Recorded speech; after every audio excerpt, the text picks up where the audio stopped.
let's talk about the pros and the cons of house flipping. So guys, before we jump into the pros and cons of the house flipping, let me say that I am a house flipper. We are going to do several flips this year. We've got kind of this crazy economy. We think that it's going to get better. Last year it was a little bit slow, so it was a little bit down. We were buying some things that we intended to sell.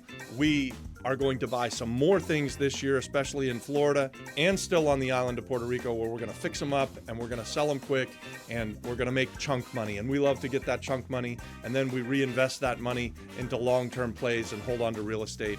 And this is something that we're going to encourage. If you're a part of this community, we want you to become a real estate investor. We're rooting for you. We want you to be successful. And so knowing that there are multiple ways to invest in real estate and having the idea of doing one so that you can fund another, that's something that we've done throughout the years. Guys, we've bought and sold thousands of properties, and we don't own thousands of properties. That means we've sold the vast majority of them. Learn from my mistake, and I say this all the time: fight to keep the good ones. Absolutely go into this real estate investing career with a mindset of buying at least some of the stuff to hold for the long term. And why do I encourage that so much? It's because real wealth is built over the long haul. So the allure of the quick money, they used to call me Quick Nickel Robbie. So believe me, I understand that mindset. And I can't fault you for having it. I'm just telling you that it took me 600, 700, 800 properties before I ever renovated my first one. And then a couple of thousand before I ever kept really my first rental property. And so now that we own properties for a really long time and we can see what happens over a period of time of buying something, fixing it up to its highest and best use, putting renters in there and getting that sweet cash flow, and allowing ourselves to get the appreciation over the years, we hit a grand slam home run every time we do that. So having said all that, this video is about house flipping and you becoming a real estate investor and going in and doing some flips, making some, I'll call it chunk money. That means that you put in 100 grand and you sell it for 150,000, and then you've just made 50 grand or 40 grand in one time in a chunk. It's a great, beautiful day. The first time you do that, you should go out and celebrate. It's a great time. All right, so here are the pros and cons of flipping. The number one pro and why it's so exciting to become a real estate investor and start flipping and turning money is that you get quick profits. So with a flip, you're going to buy something, you're going to renovate it, you're going to put it on the market, and you're going to sell it in a relatively short period of time.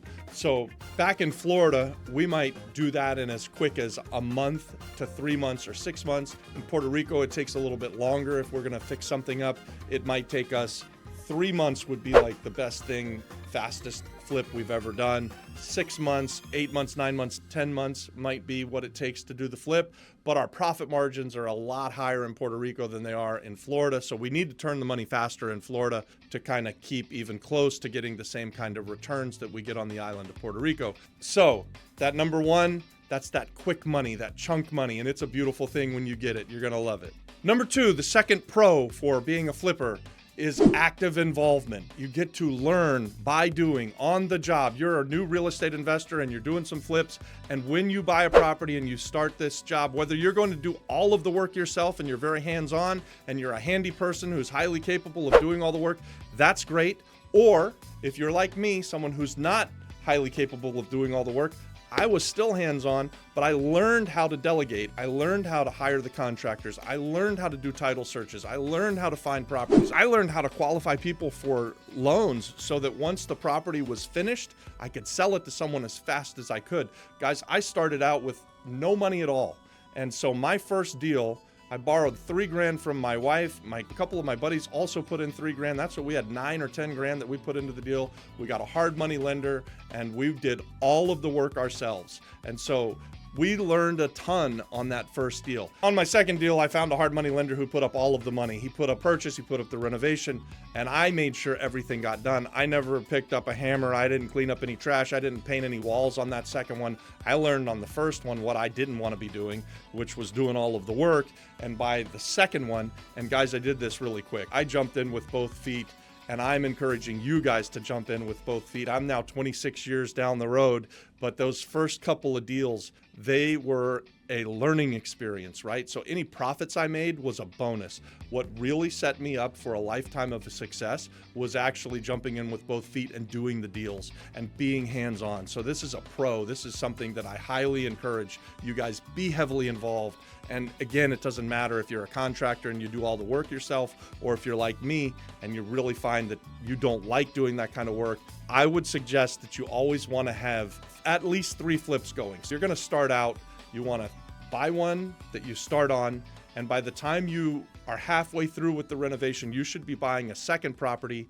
And then by the time you're halfway through with the renovation on that one, hopefully you're selling that first property and you're buying another property. So you'll have 3 going at a time. You're always fixing one, buying one, and selling one. And then if you can expand from that, for instance, right now, I think we probably have, usually between Florida and Puerto Rico, I'll have 15 deals going. So I'll have 4 or 5 in the renovation process, 4 or 5 in the rental or sales process, and 4 or 5 that I'm looking to purchase next. So that's been something that we've been consistent with. At times we were doing them like 30 at a time. We've slowed down the last couple of years. We've only done a couple hundred deals in the last couple of years. Before that, we were doing them at a much higher clip. Number 3, the pro of being a flipper. You're going to come across a variety of opportunities. You're going to have just a massive amount of properties that you get to look at and make decisions on and learn from. And so this variety of opportunities that flippers can take advantage of is something that I highly encourage you take advantage of. Look at and try to do as many different types of deals as you're starting out as you can until you find your niche, until you figure out what you're really good at. So for us, we've done, my God, everything that you can think of. Everything that any guy out there on the internet is talking about, whether it's seller finance deals, wholesaling, hundreds, maybe thousands of deals, going to the foreclosure sales and buying at the courthouse steps, being hard money lenders, being value add real estate investors, you name it, we've kind of done it. We've used nonprofits in the past to buy HUD houses and cornered the market on it when I was very young and didn't really know how to make money yet. But we were doing a variety of different things, which we still do, but we figured out along the way what we were really good at and what kind of gets us out of bed. And so this value add real estate investing that we do now has evolved over a 26-year career, right? So I jump out of bed every morning excited about what the day is going to bring, because we're always in the process of bringing something up from the bottom, something that had very little use, and we have reimagined what it's going to be, and we're renovating it up to that, and then we're renting it out, or we're selling it, or we're partnering with people. We do all kinds of fun deals, things that keep me excited, keep me going. And so guys, I highly encourage you that when you're starting out as a real estate investor, do a variety of different things. And this is one of the pros of being a flipper, because you can get in and out of stuff. And if you do something that you didn't like, well, then just sell it and get rid of it and don't do that again. That was easy. My first deal, again, we did all of the labor, all of the work. I had never done that again. I didn't enjoy it. It wasn't even that I didn't enjoy it, but it just wasn't me. I needed to be doing more, higher volume, different kinds of deals. I really enjoy putting a deal together much more than I enjoy putting a door on the wall or paint on the wall. Because of this variety of opportunity, and believe me, I stress on this channel that we look at all kinds of real estate. We figured out where we fit in. I figured out what I'm good at. I wanted to focus on what I was strong at and do more of that, and then hire people to do the rest of the stuff. Had I been really good in a different direction, the career would have probably gone differently. So it's not one size fits all. Some of you guys are going to come in and do it differently than I am, and that's perfectly fine, guys. You're going to find, if you watch our content, we're not trying to sell you a way that we do it. I don't say that you need to do it like Robbie Craig or the Flip Flop Flipper. Go out and find your way in this. I'm encouraging you to become a real estate investor and to become an entrepreneur, because that's where our heart is. This is what we want to see for people, to get outside of the rat race, to get out of the matrix, whatever you want to call it. For me, what I can tell you is that I was a really bad employee. I didn't like working for the man, and I needed to find something that I could take ownership of and be in charge of. And thank God, I saw some guy on television one day. His name was Carlton Sheets, and he was selling books and tapes to the masses. And there were all these testimonials about people buying properties with no money down and fixing them up and renting them or selling them. And I thought, my gosh, if they can do it, so can I. So if you're watching this, if I can be Carlton Sheets to you, What a blessing that is to me. Leave a comment and let me know if you're just starting out in this real estate game and you like our content. We want to hear about it. We find it encouraging. Number 4, you're going to have flexibility flipping properties, right? Because of how quickly things go. And I started to allude to it in number 3, you're testing yourself out as you're starting out as a real estate investor, and you're finding out what you like, what you're good at. You build on what you like. You build on what you're good at. You get involved in some situations that you don't like them and you don't want to be that. So let's say you decide that you don't like buying mobile homes. Don't buy any more mobile homes. You don't like buying single family houses. You only want to buy apartment buildings. Hey, that's fine. I'm not trying to sell you on one way to do something or another way to do something. I'm trying to sell you on a lifestyle that's going to give you freedom, that's going to get you outside of this broken system that really 99% of you that are watching this are trapped in right now. And you're probably watching YouTube because you want to find a way out. I'm suggesting that one of the ways out, one of the greatest ways to find your freedom is through becoming a real estate investor. And so I hope that you like and subscribe to our channel to get more of this. Hey guys, so that's 4 reasons, or that's 4 pros to being a real estate flipper. Let's go into the cons. Number 1 con of being a flipper. We believe there's a higher risk when you're doing the flipping. If you're buying things for the long term, real estate always goes up.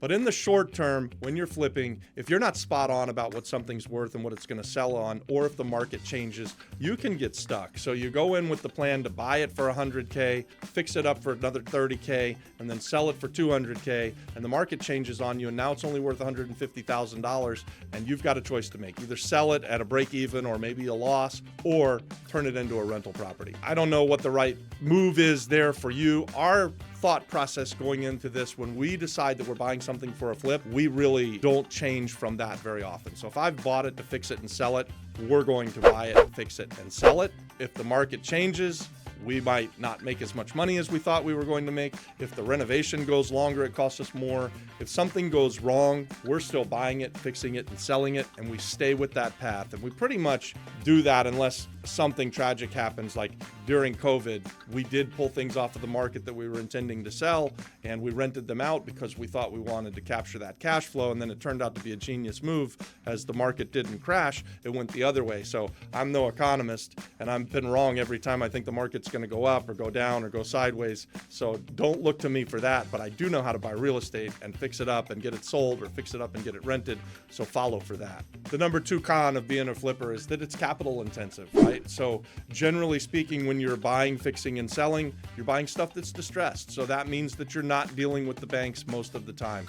In fact, over the years, we really have avoided dealing with the banks. Banks don't help us as really any kind of real estate investors. The stuff that I'm trying to buy when it's distressed and we're going to get it at a great price, you have to have cash. Either you have to have cash, your partner has to have cash, or you find a hard money lender. The banks don't move quick enough. They're not smart enough to see that you've got yourself a great deal. But other people, other real estate investors, hard money lenders will partner with you, or they will lend you money because they can see it. They can see that you're buying it way down here. It's worth all up here, and all you've got to do is fix it up to get it there. And so that's a con. You need a lot of money. Avoid the banks. Find a hard money lender or partner with people who have cash. We partner with people on this channel. That's why we do the YouTube channel, is so that we can partner with you guys. If you find the deal of a lifetime and you don't have the money, if it's a great deal, we believe that the money will find a deal. So put us on your list of people to call when you've got a great deal. Maybe we could do a deal together. Put us on your list of people that could possibly be hard money lenders for you, or hell, just put us on your list of people who you could sell properties to. You find a great deal, if it's a good enough deal, we'd like to look at it and partner with you potentially. Number 3 con for house flipping is that it's time sensitive, right? So you're going to have a massive cash outlay that we just talked about in number 2, and you want to turn this house as fast as possible. Your returns diminish over time. So if you can buy something where you can make 20% cash on cash return, that's phenomenal. But if that takes you 3 years to do it, it's no longer phenomenal. And guys, trust me, I've been there, I've done that. We buy something that we think is worth up here, and the market shifts a little bit and it's only worth up here, and so we hold off for that top dollar and we end up selling it later on, and it's awful. You know, you made 20%, but it took you 2 years, so you only made 10% on your money per year, that's a hard place to be. That's why we moved to Puerto Rico, because we were having these kind of crises where we couldn't put enough money on the street, because our best case scenario was to make 20%. And we do a lot of deals where we partner with people who have money, so they're putting up a lot of money to make 10% on their money. If things didn't go well, it hurt a lot. So this time sensitiveness is something that you need to be highly, highly aware of if you're going to be a real estate flipper.